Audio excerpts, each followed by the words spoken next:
bendiga, buenos días. Es un placer y un honor estar con ustedes y compartir un poquito la palabra de Dios.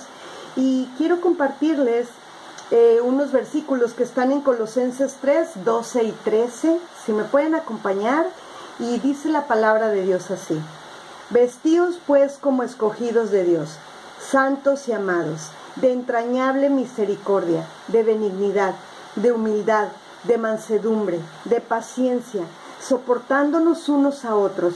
Si alguno tuviera queja contra otro, de la manera que Cristo os perdonó, así también hacedlo vosotros. Me encanta cómo Dios nos habla y trata con nuestro corazón. Y cómo hay unos versículos tan claros que al leerlos inmediatamente sabemos lo que Dios quiere de nosotros. Esta reflexión la titulé Un pedacito de cielo, y espero que sea de bendición para ti. Vivir en un lugar lleno de amor y de la paz de Dios es como traer un pedacito de cielo a la tierra. Todos anhelamos vivir en un hogar así, ¿verdad? Sin embargo, una y otra vez decepcionamos a nuestra familia porque dejamos que nuestra bondad y nuestras sonrisas más encantadoras sean para los que viven más allá de nuestras casas. La bondad no sale de nosotros de manera natural. Y cuando estamos cansadas, decepcionadas, frustradas, amargadas, es muy difícil que salga de nosotros la bondad y el amor de Jesús. ¿Alguna vez te has preguntado por qué pasa esto? ¿Por qué es en nuestro hogar donde sale lo peor de nosotros? La respuesta es muy sencilla. En términos espirituales, nuestra familia está bajo ataque. Nuestra familia no es solamente uno de los regalos más valiosos y hermosos que Dios nos ha dado, sino que cuando está funcionando en armonía es uno de los recursos más poderosos que tenemos. El enemigo sabe eso, pero quizá tú no. Y él está empeñado en causarnos daño. El plan de batalla de Satanás es simple. Hará todo lo que pueda para crear división en nuestro hogar. Esa es su meta, dividir. Te incitará a la autocompasión, a los celos, a que alimentes tu amargura, a guardar rencor. Su propósito siempre es el mismo: dividir y destruir un hogar. Cuando en el pueblo de Dios hay armonía, los milagros empiezan a suceder, los cambios se empiezan a dar. Y esa armonía crea un ambiente propicio para que el poder de Dios fluya, para que Él se manifieste libremente y derrame su gloria. Por eso, el enemigo siempre está tentándonos a destruir ese ambiente de armonía, para que nos enojemos unos contra otros y echemos a perder todo.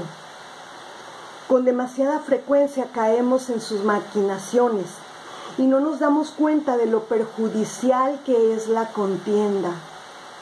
La ira abre puertas al enemigo, los pleitos, que la pareja duerma separada, que no se dirijan la palabra.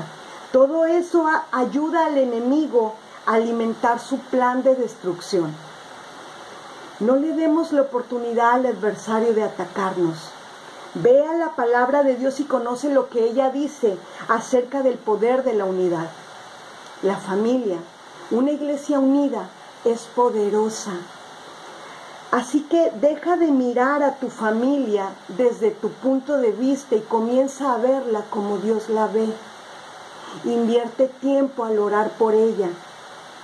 Nuestro mayor y más importante ministerio es nuestro hogar. Dios nos entregó hijos para llevarlos a la salvación, y es a través de nuestra forma de ser, de nuestro testimonio, que los vamos a acercar o los vamos a alejar de Jesús. Así que este es un punto por el cual es muy difícil dar testimonio en nuestro hogar. Ahí sale lo peor de nosotros, cuando debería de ser todo lo contrario. Y otro punto es, que para mí es mucho más importante y quizá para muchos va a ser más difícil de entender, es que muchas veces no queremos hacer cambios en nuestra vida que nos van a llevar a mejorar nuestra relación con los de nuestra casa, con todos, con nuestros familiares, con nuestros vecinos. No siempre es el enemigo el que hace las cosas, y tampoco no siempre es él el que nos induce a hacer las cosas. Sí existe, claro, y nos quiere hacer daño, por supuesto, pero que no se nos olvide algo bien importante, que para que el enemigo nos ataque, es necesario que nuestro Padre Celestial autorice ese ataque. Si Él dice no, el enemigo no nos puede hacer nada. Así que casi podría asegurar que es más nuestra carne la que no quiere ceder ante las cosas de Dios. Le gusta lo cómodo, el pecado, es soberbia, es egoísta. Traemos una naturaleza caída, pecadora, que está en contra de todo lo que a Dios le agrada. Y hay muchos cristianos que viven satisfaciendo a la carne, concediéndole todo lo que ella les pide. ¿Sabes?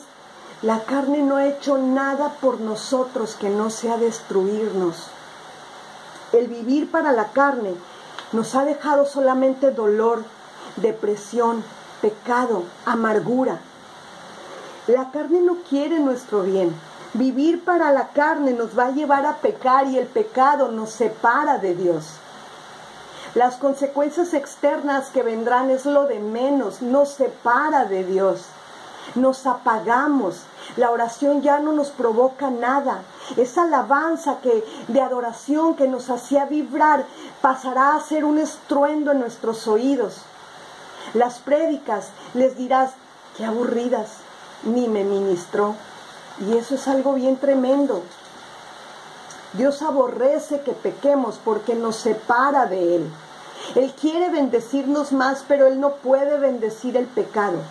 Él no puede bendecir la desobediencia. No se puede negar a sí mismo. Él creó reglas y estatutos y Él es el primero en cumplirlas.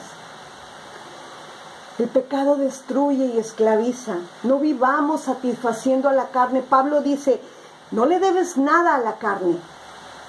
Mira cómo ha sido nuestra vida, vivir y satisfaciendo y concediendo a la carne todo lo que nos pide. Nos ha dejado pleitos, borracheras, divorcios, deudas. La carne solamente nos lleva a la muerte. Lucha con tu carne y dile, no me vas a seguir matando. Charles Spurgeon dijo, es peor el pecado que el infierno. A lo largo de la historia hay hombres que prefirieron morir antes que pecar contra Dios.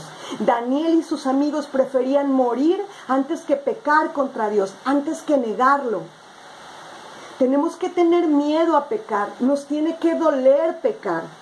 ¿Sabes cuál es el gran peligro de vivir pecando y no arreglar contra Dios? La Biblia dice que se cauteriza nuestra conciencia. Ya no sentimos nada al pecar. La carne se acostumbró tanto que lo que menos le importa es ir y arrepentirse delante de Dios. ¿Qué placer nos puede traer algo que nos aleja de Dios, de su santidad, de estar en comunión con Él? ¿Qué placer nos puede traer algo que destruye hogares?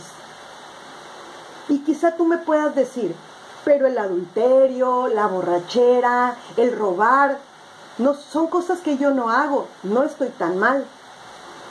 Pero ¿qué tal la amargura, la indiferencia, la frustración, la murmuración, el rencor, la falta de perdón, la ofensa, la rebeldía? Son pecados que también nos separan de Dios y al ceder ante ellos estamos alimentando nuestra carne. Así que sí, el enemigo sí obra y nos hace daño, claro, pero más daño nos hace el vivir para nuestra carne. Tenemos tres enemigos. Uno es el mundo, el otro es el adversario y el otro es nuestra carne, y este es el peor de ellos. Las principales guerras espirituales son las que se dan aquí, cuando luchas con el pecado, y no dejas que tu carne te domine. Eso se llama dominio propio y en la vida de un creyente no puede faltar. Aquello que vences ya no tiene poder sobre ti, es una victoria y eso es glorioso. Escucho decir a la gente que dice, es que el diablo tiene así al mundo. No. ¿Sabes quién tiene al mundo así? El pecado. El ser humano que prefiere defender árboles y animales, pero acabar con la vida de bebés. El ser humano que está aprobando leyes inhumanas, depravadas, que provocarán que el mundo vaya a pique día a día, hundiéndose más y más en su propio pecado. A orar sin cesar, hermanas, para que no permitamos que la carne controle nuestra vida, que nuestro corazón anhele cada día más la santidad de Dios, para que el pecado produzca tanto dolor en nosotros que nos apartemos de él. Que Dios nos guarde de la religiosidad, de apostatar contra él, de ser fariseos, por fuera apariencia de piedad, pero por dentro llenos de maldad. Que nos guarde de nosotras mismas. Oremos para que nuestro hogar sea un pedacito de cielo para nuestra familia y desde aquí comiencen a anhelar vivir allá. Que Dios las bendiga. Les mando un abrazo grande. Los amo en el amor del Señor.